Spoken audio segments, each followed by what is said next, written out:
mais sórdido. Ele quer acabar realmente com os serviços públicos. Como comemorar o Dia do Servidor com tantas ameaças? Carlos, ouvintes da Sincep Rádio Web, é um momento delicado, complicado, mas de certa forma delicado, porque o servidor público, me parece, já está calejado de de tanto ser pisado. Principalmente depois do golpe, deu para ver que no governo que intermediou, né, do golpe até a eleição, Michel Temer já entrou com a emenda constitucional 95 e estabeleceu um teto de gastos e, com isso, fez com que os serviços públicos fossem os prejudicados. Porque, ao limitar, como eles chamam de gastos, com, Na realidade, são com o investimentos, né? servidor, com o servidor, investimentos também se faz com o pessoal. Afinal de contas, quem está no poder executivo depende de toda a máquina que somos nós, trabalhadores do serviço público. E aí, quando eu digo nós, para quem não me conhece, eu sou funcionário do Ministério da Saúde e, como funcionário público federal, eu vivo isso na pele. Né? Faço parte da diretoria do Sincep também, estou na presidência da CUT, mas, no fundo, eu sou servidor público federal e sei o que é que nós estamos passando, o que é que nós temos vivido, desde a emenda constitucional 95 até agora, com a ameaça de que a reforma administrativa possa tirar muito mais direitos do que nós tínhamos e do que está previsto, porque o que está previsto é um desmonte do Estado completo. E isso faz com que os servidores públicos parecem que já estão se sentindo ameaçados. A palavra é essa. Porque de tantos direitos já tirados e com a perspectiva de fim do regime jurídico único, fazer com que o servidor não tenha mais garantia nenhuma de que vai estar empregado, isso faz com que cada um queira se segurar no posto em que está, porque passando, privatizando do jeito que pensam em fazer com o Estado, fazendo dele um Estado mínimo, e com a reforma, o desejo desse governo é fazer com que todos os funcionários públicos sejam provisórios. Quem está no governo indica quem vai trabalhar para eles, e esses não podem dizer nada. E aí fica o alerta, nós ainda podemos falar alguma coisa, nós temos estabilidade, enquanto não for quebrado esse regime jurídico único, nós temos estabilidade e precisamos usar dessa estabilidade para poder garantir o nosso emprego, para poder garantir e resistir, porque eles não querem que nós insistamos em resistir. Mas a palavra é essa, precisamos resistir, porque se nós resistirmos, esse governo vai passar. E nós precisamos garantir que nós sejamos eternamente funcionários públicos e não sejamos funcionários de governos de plantão. Somos funcionários do Estado. O Estado brasileiro precisa de nós, trabalhadores do serviço público. Então, comemorar ainda é comemorar o emprego, comemorar a estabilidade, e isso parece que o medo está fazendo com que as pessoas esqueçam isso. Saber que ainda temos esse posto, esse emprego, esse trabalho garantido, nos faz mais estáveis do que qualquer governo que esteja passando. E esse passará muito rápido. Outra coisa que esse governo está fazendo bem fortemente, né, é a criminalização dos sindicatos. Isso também, né, é como forma de atacar os servidores. O que a CUT está fazendo em relação a isso também? Como Nós resistir a isso? combatemos e a CUT intervém junto aos deputados da oposição a esse governo e fazemos com que, em Brasília, nós possamos estar limando qualquer tentativa de acabar com o sindicalismo. Todo sindicato, e aí entra o sindicato patronal também, que é um grande financiador desse governo, saber que nós, trabalhadores, fazemos parte da maior categoria de trabalhadores sindicalizados. Na CUT, por exemplo, quase 26 milhões de trabalhadores estão na base da CUT. Então, nós precisávamos fazer um movimento de massa mais qualitativo. Precisávamos ter, no dia 28, Dia do Servidor Público, comemorado isso na rua, porque a gente pode comemorar fazendo protesto, afinal de contas, estamos sendo ameaçados.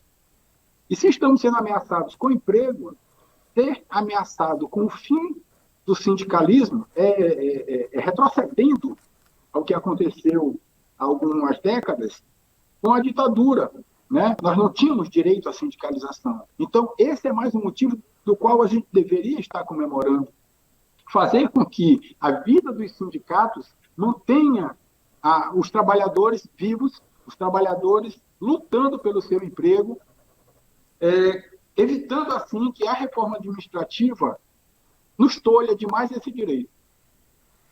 Me parece que ainda, apesar dessas ameaças, dessas investidas do governo, o setor público ainda é o mais organizado, né, em relação aos sindicatos. Sim, o setor público conta com, voltando ao quesito estabilidade, é uma coisa que nos garante esse direito de estar sindicalizado. Né? Na iniciativa privada, é o que o governo pretende fazer com o serviço público, é fazer com que, se eu sou sindicalizado, eu sou perseguido pelo governo. Na iniciativa privada é assim, se a pessoa se destaca no movimento sindical e aí deixa de trabalhar efetivamente na empresa do cara e vai exercer o seu mandato classista no sindicato, ele já é alvo de ameaça de ser retirado daquele posto, de perder o seu emprego porque ele já não contribui para dar lucro para o patrão e vive mobilizando os trabalhadores para que se mantenham na luta sindical. Isso faz com que eles se sintam ameaçados. Os sindicatos da iniciativa privada correm esse risco, são muito mais ameaçados. Então, como disse há pouco, é interessante saber que a estabilidade nos dá esse direito e essa, vamos chamar de folga, para que nós possamos exercer o mandato sindical classista liberados do serviço público. Se o serviço público hoje já vamos dizer assim, já tem menos servidores do que nós precisávamos para poder servir ao público, prestar um serviço público de qualidade à população, não são 1, 2, 3, dependendo de cada estado, de cada cidade, cada município, que vai fazer falta no serviço público, porque se tivessem mais concursos, né, e isso é uma coisa que o governo federal quer acabar com a reforma administrativa, acabar com os concursos, fazer com que o ingresso seja apenas pela indicação dos governos de plantão. Isso faz com que a nossa estabilidade nos dê esse privilégio, vamos dizer assim. O movimento sindical sempre viveu de muito sangue, suor e lágrimas dos trabalhadores. E todos eles sofreram isso na pele, porque não é fácil ser representante da classe trabalhadora. Se você se destaca num local de trabalho, lá no chão de fábrica, e de repente você sai do chão de fábrica para estar atuando dentro do sindicato, isso faz com que os próprios colegas lhe vejam com outros olhos. Né? Aqueles que entendem a luta, né, compreendem o papel do sindicalista, dão apoio, né? Mas há alguns que acham que é privilégio, acham que a pessoa está... Não trabalha, né? Que não é um trabalho não isso. Trabalha. Pois é, o colega não trabalha e aí também está recebendo, né? Mas assim, vamos chamar a todos e dizer quem é que quer ser representante dos trabalhadores. Em todo lugar se precisa de representantes. Alguém precisa representar. A representatividade é uma coisa que está no sistema gerencial de todo mundo. Em todo e qualquer setor há alguém que precise representar uma categoria, uma cidade, né, um bairro. Toda entidade precisa de alguém que represente e fale pelos demais. Não dá para dar voz para todo mundo. Então, essa representatividade, de certa forma, no setor público, ela é vista como um privilégio, né? Porque ao usar da garantia da estabilidade, a pessoa sai para o movimento sindical com mais garantias, claro, do que a iniciativa privada, como eu falei há pouco, e é mal visto pelos colegas. No entanto, na iniciativa privada, vê-se que, e aí lembrei agora de uma categoria, quero citar e parabenizar por hoje, Dia do Comerciário, para que no comércio, quando uma pessoa deixa de estar no comércio para estar no movimento sindical, ele não representa só aquela loja que ele trabalhou, só aquele grupo de empresas a qual ele faz parte, ele representa toda a categoria dos comerciários. E, portanto, no mínimo deveria ser digno de respeito e consideração a esse companheiro ou a essa companheira que se desliga da sua atividade normal e corre o risco de ser desempregado, né, de uma hora para outra, porque na iniciativa privada o jogo é bruto, é mais bruto do que no serviço público. E ele deveria e deve ser contemplado com alguma benesse que dê essa garantia para ele. Afinal de contas, é um trabalhador que está colocando o seu emprego em risco, a sua vida em risco, porque e buscando, no movimento sindical, buscando o bem da maioria, né? Da coletividade. Quantos e quantos não já perderam suas vidas, dando a sua vida pela luta, né? Ao participar da luta, a pessoa deixa a sua família, o seu trabalho, para poder correr esse risco. Então, assim, a estabilidade e o emprego, eles devem ser preservados, e, inclusive, isso está na lei. Todo trabalhador, quando está exercendo o mandato classista, ele tem estabilidade. Na iniciativa privada tem essa garantia. Só que não é tanto quanto no serviço público, né? Mas façamos disso um motivo para que a gente possa estar incentivando os trabalhadores a vir para a luta, a fazer com que a luta dos trabalhadores seja perene e seja robusta, a partir desse quesito de querer ser representante da classe trabalhadora e fazer disso não um meio de vida, né? Porque a gente precisa estar se renovando, mas para que a gente possa estar incentivando todos a virem fazer parte dessa luta que é de todos. Perfeito. Por falar em luta, Manuel, acabamos de ter uma grande vitória, né? O governo Bolsonaro tinha anunciado, por decreto, uma privatização das unidades básicas de saúde, a tentativa de privatizar as unidades básicas de saúde. A grita foi grande dos movimentos sociais, dos movimentos sindicais, e ele retrocedeu. Mas a ameaça continua. Ele voltou a falar ontem na live que tem interesse, sim, de fazer, ele chama de parceria público-privada, que a gente sabe que não é isso. Na realidade, ele quer entregar o equipamento e o investimento público na mão dos empresários, né? Mas, mais uma vez, digo, conseguimos com a grita vencer essa etapa. Como fazer para que isso definitivamente saia, né, da pauta? Será que se passa por pelas eleições municipais também? Claro. Agora, as eleições municipais é um capítulo não tão à parte, mas que a gente possa deixar isso, vamos dizer assim, para a luta de quem vai ser eleito, né? Quem já está saindo agora está só preocupado em manter-se ou vai sair. Então, assim, dificilmente essas pessoas estarão na luta para poder desvencilhar o povo brasileiro desse tipo de medida.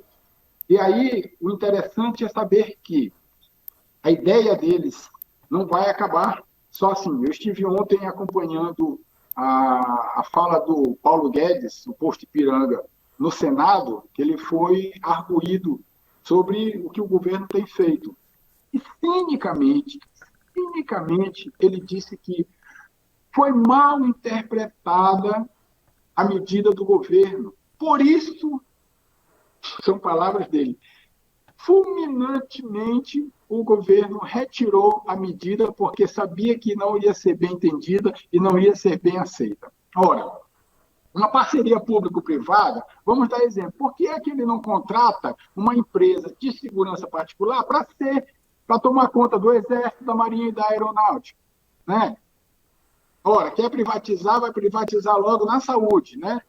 Eles não têm essa necessidade desse serviço público em sua em sua grande maioria. A grande maioria da população, sim, utiliza o SUS, precisa de segurança pública, precisa de educação de qualidade, coisa que vem sendo derrubada todo dia. Nós estamos precisando de meio ambiente, coisa que o ministro faz é destruir. E então, assim, eles têm uma gana de acabar com o Estado, de destruir o país, em diversas nuances, né? Em diversos pontos. Todos os órgãos do governo federal estão cortando direitos dos trabalhadores, estão retirando direitos já conquistados até para a própria população, né? E no quesito saúde, como foi questionado por você, a saúde, ele foi logo pegar aquilo que pense no governo genocida. A ideia é, se eu acabar com a unidade básica, com a atenção básica, desculpa, eu já mato logo uma porção, né? Já que Covid não matou todo mundo, né? E o governo dele quer curar com cloroquina, eu vou acabar bem aqui pela atenção básica. E aí chama a atenção dos conselheiros de saúde, né? Que não estão envolvidos, nem todos, nessas eleições e precisam ir para as ruas. Ontem, antes de que essa medida fosse revogada, fosse retirada pelo governo, o Conselho Nacional de Saúde, sim, se manifestou em canais de televisão, rádio, através das redes sociais, mas, assim, isso precisava fazer com que todo município tenha um Conselho Municipal de Saúde. Todo estado tem um Conselho Estadual de Saúde. E por que é que esse povo não se manifestou com ênfase, realmente, com essa medida? Seria complicado demais se isso passasse e quando os conselheiros, que são o controle social da saúde, abrissem os olhos, já era o SUS. A justificativa do Paulo Guedes é que eles estão atrás de fazer uma parceria para equipar, construir, ele está falando de estrutura física.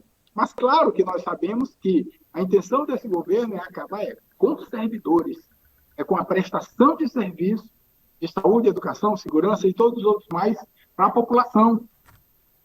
Se o IBAMA hoje não consegue mais fazer fiscalizações, está lá, o desmatamento e a queima da Amazônia. Né? O que é que nós precisamos fazer? Não temos esse tipo de conselho, mas na saúde, ontem seria imperioso que todo conselho colocasse sua nota de repúdio na rua, colocasse suas reclamações nas redes sociais, colocasse o povo na rua. Né? Ontem ele veio para cá, ainda fez sua chacota com Guaraná Jesus, retirando do túmulo lá Jesus Norberto Gomes, que foi o químico que criou a fórmula desse Guaraná Jesus, décadas atrás, e vem este cara que não conhece nada do que é maranhense falar homofobicamente sobre um refrigerante, uma marca natural de São Luís do Maranhão, é um absurdo. Então, assim, e isso faz mal para a saúde, porque muita gente se sente ofendido com tudo que ele diz no dia a dia, ele não tem um dia que ele não diga besteira. Isso faz com que a população tenha todos os dias um motivo para se revoltar contra ele. Mas ainda se acha aquela, não vou chamar de multidão, porque não chega a ser multidão. Né? Em outros tempos, em outros governos, a gente estaria colocando muito mais gente na rua para poder homenagear verdadeiramente um governo democrático, um governo que favorecesse a população. E não esse aí, que só tem cortado direitos e eu não sei como é que ainda consegue adeptos cegos, visionários de que esse cara vai fazer alguma coisa pelo Brasil. Falando em meio ambiente, também tivemos uma vitória, né, contra esse governo. A ministra Rosa Weber cassou uma portaria do ministro Salles que permitia a utilização do mangue, né? E nós aqui no Maranhão temos muito a ver com isso, que nós temos o segundo maior litoral contínuo do Brasil. Só perdemos para a Bahia. E grande parte dele em mangue. O que isso representa verdadeiramente para o Maranhão? Principalmente, Ricardo, a nossa ilha, porque por nós estarmos já no litoral e sermos uma ilha, tem mangue em grande parte do nosso território, né?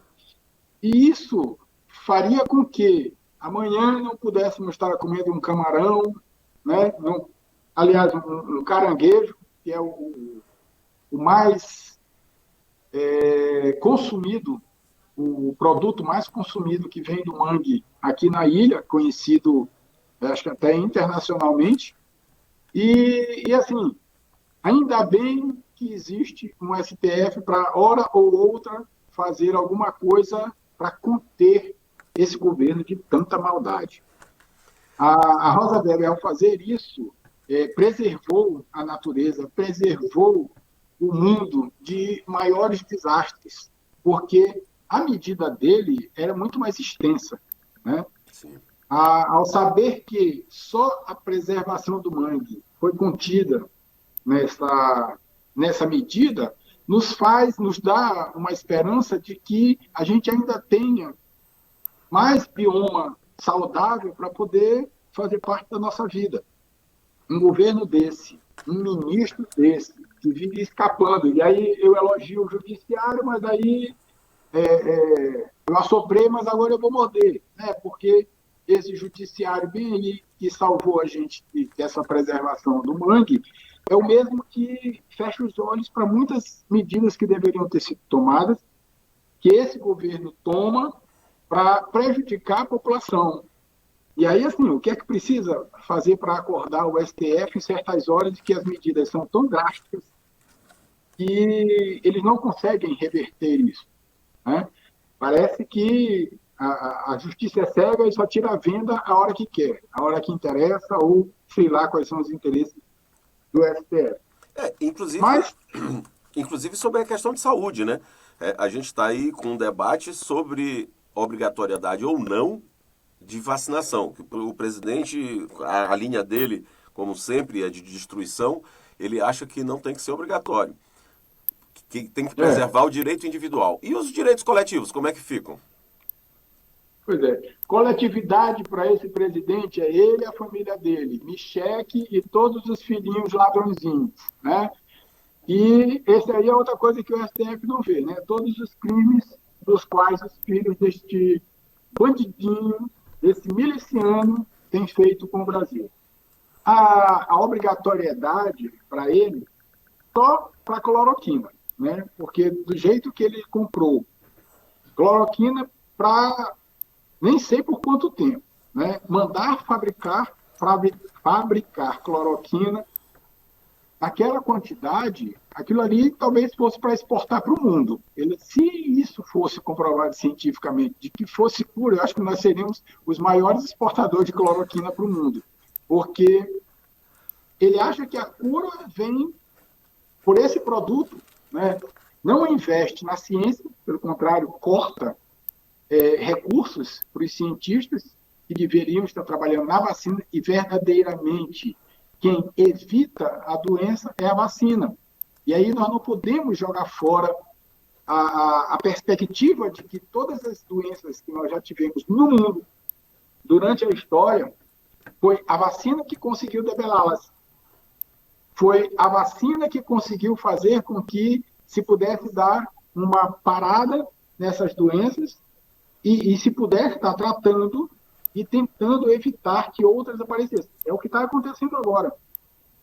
Ao buscar com os cientistas do mundo todo, e aí todo incentivo é louvável, e isso tem sido feito por países, por grandes ricos, milionários, bilionários, trilionários, investido na ciência em busca da vacina para a Covid-19. Agora, buscar curar com esse remédio que não tem eficácia comprovada é mais uma burrice deste governo, né? Precisamos focar para outro lado, né? Precisamos olhar para frente, precisamos olhar para o futuro, e esse governo fica tentando ver o passado e as coisas que não dão certo no Brasil, comprovadamente. Presidente, agora, assim, a gente está falando muito do presidente, Bolsonaro, né? E na sua retirada em 2022. Só que o processo de 2022 não começa em 2022, né? Ele está tentando se fortalecer nos municípios, para, claro, ter sua vitória garantida em 2022. Como é que faz? Porque a disputa está aqui no município. Eu não assisti ao discurso dele, né? Mas soube que ele fez foi palanque. Aquela inauguração de ontem de obra interminada, inacabada, né? Como é que inaugura uma obra inacabada, né? Com tanto governo que ele ainda tem para frente, isso foi um movimento político eleitoreiro. Trouxe o senadorzinho dele de estimação debaixo do braço, no seu jatinho, junto com o general Heleno, né? Para quem viu as fotos, está lá comprovadamente. Depois, lá em Bacabeira, foram beber o Guaraná Jesus, e tudo aquilo fazendo campanha. Fazendo campanha. Roberto Rocha quer ser governador e já está usando esse tipo de obra inacabada, usando este cabo eleitoral que se ele fosse trabalhar para a campanha dele mesmo, ele não se elegia, né? Foi eleito por conta das fake news, por conta de redes sociais e de muita fraude, né? E vale ressaltar que não foi a maioria da população que votou neste cara. E então, o que cabe a nós trabalhadores? O que cabe a nós sindicalistas? Lutar por fazer mais vereadores e mais prefeitos em oposição a este governo federal. Porque assim ele não terá base para poder fazer suas campanhas, né? Nas eleições é um capítulo muito delicado para poder se falar, mas se sabe que campanha tem várias formas de ganhar, né? E, tradicionalmente, quem tem mais reduto é quem tem mais voto, né? Embora ele não possa comprovar isso através da eleição dele, mas é isso que está se buscando. E é isso que nós precisamos fazer. Trabalhadores, univos e votai nos trabalhadores. Votai em quem tem compromisso com a classe trabalhadora. Votai em quem é do partido de oposição a este governo. Né? Tem uma listinha que eu até copiei para poder colocar nas redes sociais. É assim, se seu candidato começa com os números tais, eles pertencem à base de apoio ao governo Bolsonaro. Portanto, querem fortalecer a reeleição de Bolsonaro. Então não vote neles. Trabalhadores, votar no inimigo é suicídio. Se nós votamos num cara que está destruindo a nação, destruindo o serviço público, destruindo o Estado brasileiro, não só na sua essência física, mas até no que a natureza, a mãe natureza tão generosa nos deu um Brasil invejado por muitos outros países pelas riquezas que nós temos, aí vem o cara abusado para querer acabar com parte disso, vender ou dar, trocar as nossas riquezas com os Estados Unidos e com quem ele bem entende, é complicado. Então, para as eleições, o recado é esse: o trabalhador vota em trabalhador. Nós não podemos fazer diferente. Fortalecer a reeleição de Bolsonaro é fazer com que o Brasil piore daqui para frente. Piore a partir de 1º de janeiro de 2021. E aí, em 2022, nós veremos câmaras e prefeituras comprometidas em reeleger o pior governo que já teve no Brasil. Então, o recado é esse. Vamos votar em trabalhadores, vamos votar em quem está comprometido com a classe trabalhadora, com quem faz as coisas pelo povo, com quem faz as coisas democraticamente. Obrigado. Manuel, o nosso programa está chegando ao final. Queremos agradecer a tua participação aqui com a gente e pedir para te deixar essas tuas palavras para o nosso público, de incentivo e que a luta continua, né?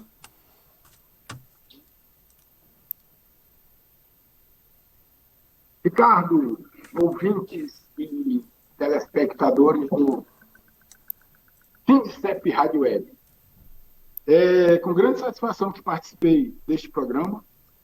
Louvo a iniciativa do Sindicep em fazer com que esse espaço seja um espaço democrático e façamos nós, trabalhadores, este espaço um espaço de discussão política. Afinal de contas, nós discutimos a política do serviço público, discutimos políticas públicas. Né?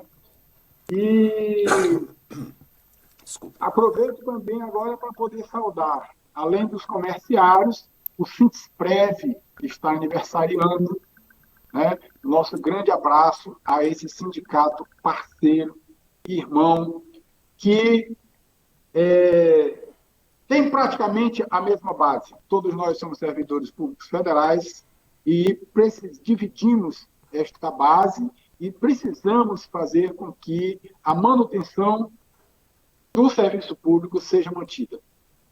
Fazer com que a direção do Sindisprev faça deste sindicato um sindicato cada vez melhor para os trabalhadores, cada vez mais comprometido com um serviço público de qualidade.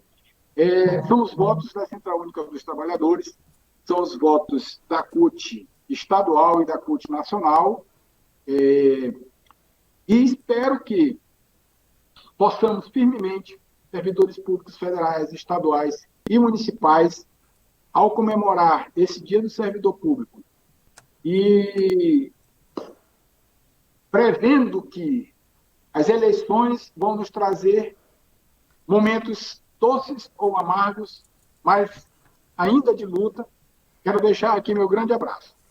Quero também, depois de amanhã, é o aniversário deste sindicato, Sindicep, né?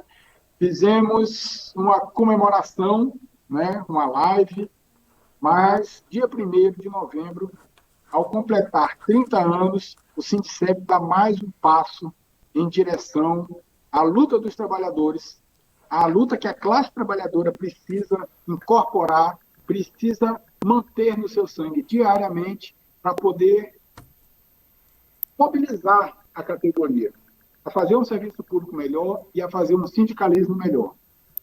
Um grande abraço a todos, foi uma grande satisfação participar desse programa e que possamos vir outras vezes debater outros assuntos.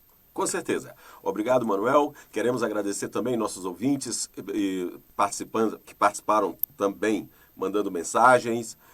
Obrigado pela companhia. Continue agora com a programação da nossa Sindicep Rádio Web.